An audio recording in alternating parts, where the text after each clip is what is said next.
Bonjour à tous, j'espère que vous allez bien. Aujourd'hui, comme je vous le promets et je vous le dis régulièrement, vous pouvez m'envoyer des sujets, hein, je les traiterai. On m'envoie beaucoup de call cases, c'est vrai que les call cases, j'en fais qu'un par semaine. Mais là, j'ai Mathieu qui me demande autre chose. Un tirage, lui, il souhaite un tirage sur Anne Hidalgo. Alors, quand vous m'envoyez un message, eh bien, je vais essayer de le traiter dans la forme que vous me le demandez. On va faire une expérience et on va regarder pour la question de Mathieu. Je vous lis le mail de Mathieu, il est assez court. Il me donne les questions, ce qui est intéressant parce que finalement il va plus loin que me balancer un nom en me disant finalement débrouillez-vous. Non, lui c'est intéressant parce que Mathieu a des questions. Et je vais donc y répondre, avec l'oracle de Béline notamment. Alors voici le mail de Mathieu. Je souhaite vous proposer le sujet suivant. Je ne crois pas que vous l'ayez déjà traité. Deux points, Anne Hidalgo. Elle vient d'annoncer une hausse considérable de la taxe foncière à Paris, après avoir massacré la ville et son budget depuis 2014. En étant réélue dans des conditions plus que discutables, mais malheureusement peu discutées publiquement, cela semblait une pratique généralisée dans notre pays désormais en 2020. Et en faisant perdurer un système de corruption scandaleux qui profite à une meute de pillards et qui font partie de ceux qui détruisent notre pays, comme vous l'avez souligné dans une de vos vidéos. Alors voici les questions de Mathieu. Alors quel est son avenir? Va-t-elle finir par réellement être inquiétée? Comment va-t-elle finir? Et incidemment, ce système de corruption va-t-il enfin être mis à bas? Voici 4 questions données par Mathieu et voici le contexte de sa vidéo. Alors c'est intéressant, il pose un contexte que lui ressent et il s'interroge. Donc si vous m'envoyez des sujets, voilà une bonne méthode. Celle que Mathieu a choisie, c'est intéressant. Alors c'est pas pour le flatter, je ne le connais pas personnellement, hein, mais c'est vraiment intéressant. Et puis ça donne aussi, ça démontre que finalement, vous pouvez aller plus loin dans le questionnement. Vous pouvez aussi formuler vos questions et déjà les préparer. Plus il y a de choses de préparer, plus ça me permet aussi d'avancer. Eh par exemple, dans les autres vidéos que je suis en train de préparer pour vous. Alors maintenant, donc la première question, quel est l'avenir d'Anne Hidalgo? Alors je vais tout simplement poser la question à l'oracle. Comment va évoluer Anne Hidalgo politiquement? On va se mettre un jalon de temps dans les 5 ans. Alors, et puis, maintenant, regardons. Et puis, petite parenthèse, ça tombe bien, puisque je pose un jalon de temps dans les 5 ans, nous serons donc en 2027 et les prochaines municipales sont en 2026. Donc, très intéressant pour voir, finalement, si Anne Hidalgo peut se faire réélire ou pas. Donc, évolution politique d'Anne Hidalgo.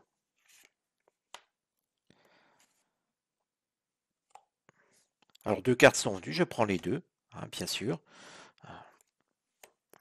Et puis, regardons tout de suite. Bon, déjà, clairement, on sent que la situation n'est pas en faveur d'Anne Hidalgo. On démarre de l'instant présent et on sent finalement quelqu'un qui s'érode, un bâtiment qui s'érode.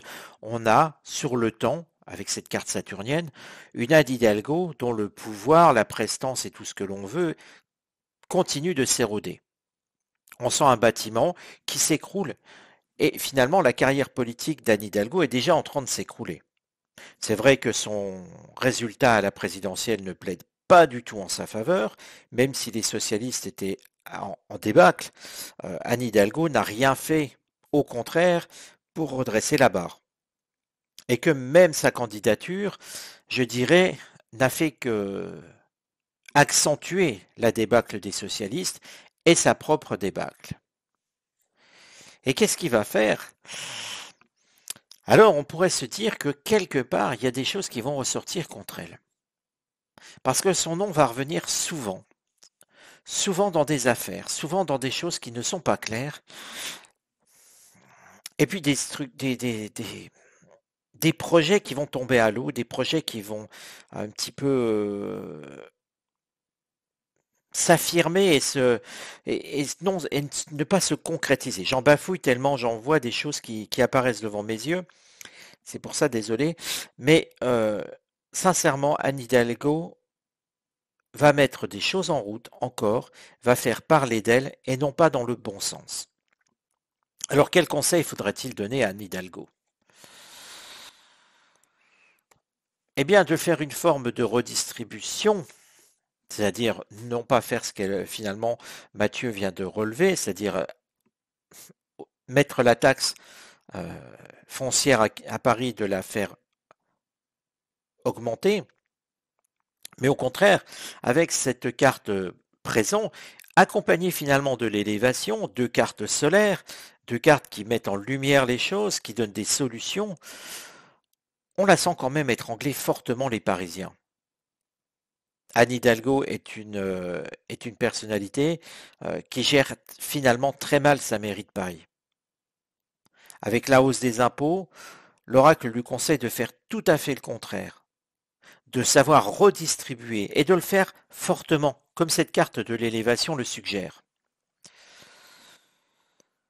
Entre affaires et non-redistribution, vous voyez qu'on a un problème.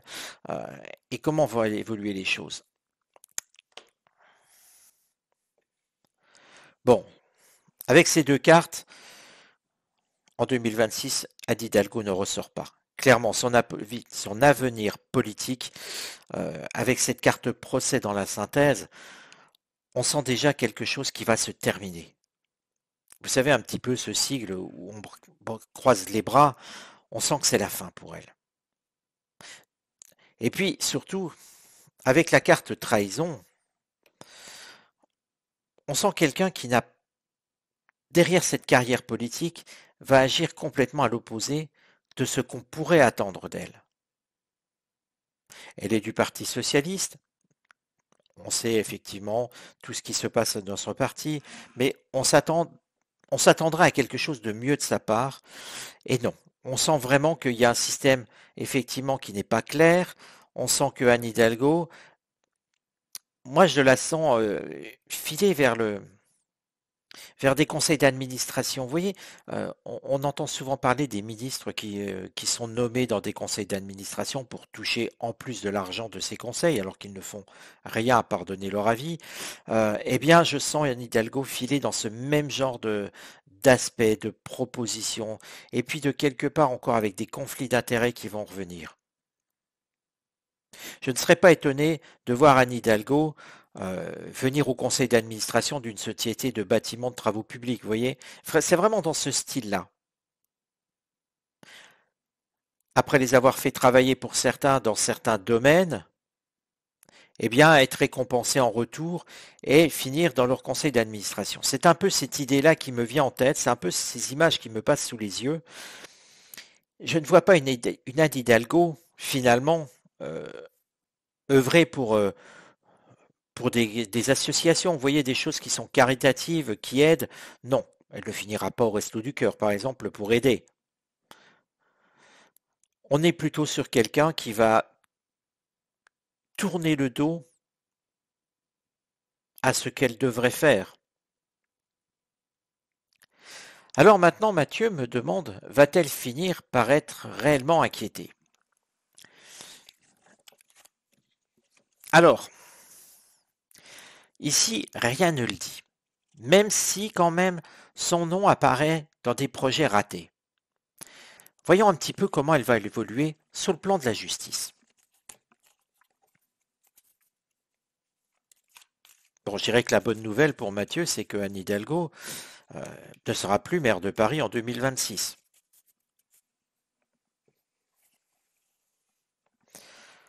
Voyons maintenant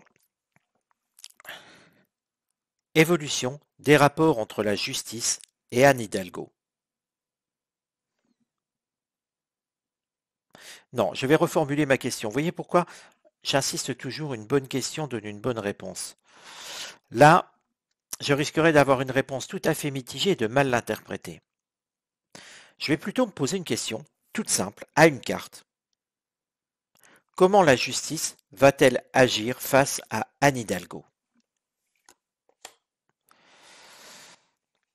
on sent quand même avec une carte solaire. Alors, carte solaire, je vous le répète à nouveau, mise en lumière, le soleil réchauffe, mais met en lumière, donne des solutions là où il n'y en avait pas. La question est de savoir comment la justice va-t-elle agir face à Anne Hidalgo. On sent une justice quand même qui s'intéressera de plus en plus finalement à Anne Hidalgo. Nous avons une élévation et nous avons une échelle. L'échelle représente une construction, une forme de travail. Donc la justice pourrait bien travailler sur le cas Anne Hidalgo. Mais voyons, finalement, qu'est-ce qu'il va avoir à trouver? C'est un petit peu cette idée-là. Qu'est-ce qu'elle va trouver? Que va-t-elle lui reprocher? Je vais plutôt m'intéresser finalement à de voir quel sera l'état de satisfaction de Mathieu sur ce que la justice va faire face à Anne Hidalgo. Alors Mathieu, on pourrait dire que dans ce cas-là, avec une carte solaire, et à nouveau avec les honneurs, c'est beau être une carte qui n'est pas glamour, qui n'est pas extraordinaire, mais qui demande quand même un certain respect.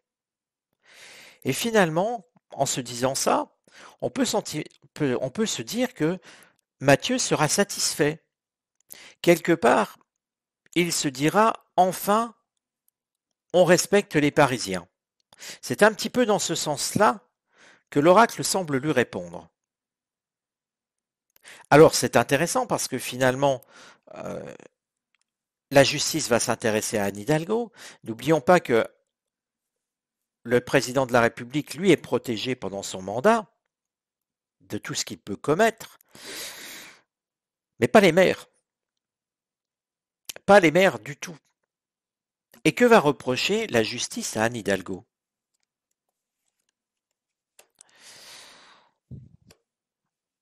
Alors, à nouveau, vous voyez tout à l'heure, je vous disais, il se pourrait bien qu'elle finisse dans un conseil d'administration, euh, juste pour toucher, je crois que ça s'appelle des tickets, je suis plus très sûr du nom, mais en tout cas des émoluments à être assis autour d'une table et à donner son avis.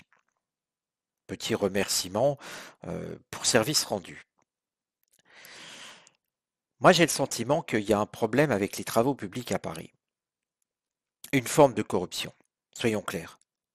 Parce que ici, on est dans le bâtiment.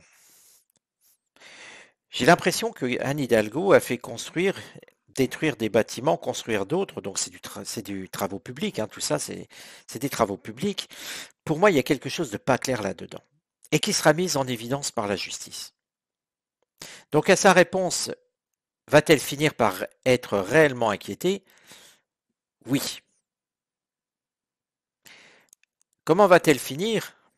Alors sur un plan, on va dire après mandat, je l'ai évoqué dans un conseil d'administration, mais lui, je pense que Mathieu cherche plutôt à me demander comment va-t-elle finir vis-à-vis de la justice. Parce qu'on peut être inquiété, et puis malheureusement, on le sait trop souvent, les puissants sont rarement inquiétés jusqu'au bout. Donc quel sera le verdict de la justice pour Anne Hidalgo?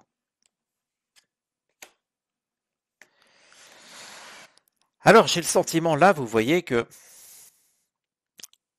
au bout de l'action judiciaire, Anne Hidalgo sera frappée, pour moi, d'une amende et d'une peine d'éligibilité. Elle ne pourra plus être élue à un poste.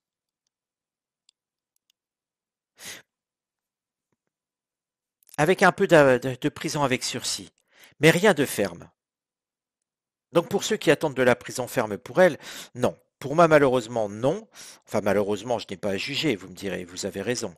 Non. Alors, Anne Hidalgo, je reformule, Anne Hidalgo sera vraisemblablement frappée d'interdiction euh, de mandat, de mandat quelconque, mais sera aussi frappée, au niveau politique, hein, je parle, mais sera aussi frappée d'une peine de prison avec sursis et d'amende.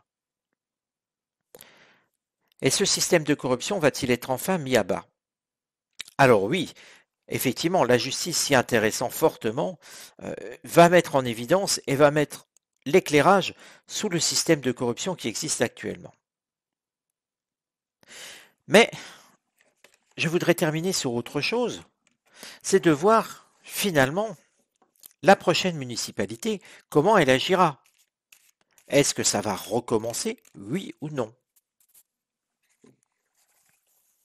Et donc je vais me poser une question toute simple. Comment agira la prochaine municipalité de Paris? Alors, visiblement, on a quand même une municipalité, et vous voyez, cette carte à elle seule résume la situation. La réussite. Il semble bien que nous allons assister, pour la mairie de Paris, à un énorme changement. Quel sera le niveau de satisfaction des Parisiens pour la prochaine municipalité? Parce que s'ils réussissent, ça ne veut pas dire que les Parisiens seront contents. Et vous voyez, finalement, je ne peux pas dire qu'ils seront mécontents, ni qu'ils seront contents, mais plus qu'ils vont être appelés à entamer des échanges avec la mairie. Comme si pour une fois il y avait une vraie relation qui s'établira plutôt, pardon, entre la mairie, les élus et les Parisiens. Beaucoup de discussions, presque des apaisements, je dirais. Ce qui me fait dire que globalement, nous allons assister à une municipalité beaucoup plus ouverte au dialogue, beaucoup plus à l'écoute, et qui permettra aux Parisiens de s'exprimer. Alors voilà Mathieu. Eh bien écoutez, j'espère que ce tirage vous aura plu déjà dans un premier temps. J'espère qu'il aura plu à tout le monde. Alors si comme Mathieu, vous souhaitez me soumettre des sujets par rapport à certains thèmes, eh bien n'hésitez pas. Je vous redonne mon adresse utervoyant@gmail.com. Si vous avez des voyances pour vous, n'oubliez pas que à cette même adresse, vous pouvez m'écrire. La voyance est gratuite si vous me posez des questions. N'oubliez pas votre date de naissance. Voilà, je vous remercie de votre attention. N'hésitez pas à partager la vidéo, n'hésitez pas non plus à mettre le pouce vers le haut. Plus vous allez liker cette vidéo, plus vous allez la commenter. N'oubliez pas de le faire dans un esprit apaisé. Vous dites ce que vous souhaitez, les noms que vous souhaitez, mais faites-le dans un esprit apaisé. Eh bien, plus cette vidéo se diffusera, plus elle sera mise en avant sur les réseaux sociaux, et plus je me ferai connaître, ce qui me rendra service. Je vous donne rendez-vous sur une prochaine vidéo, les amis. À bientôt.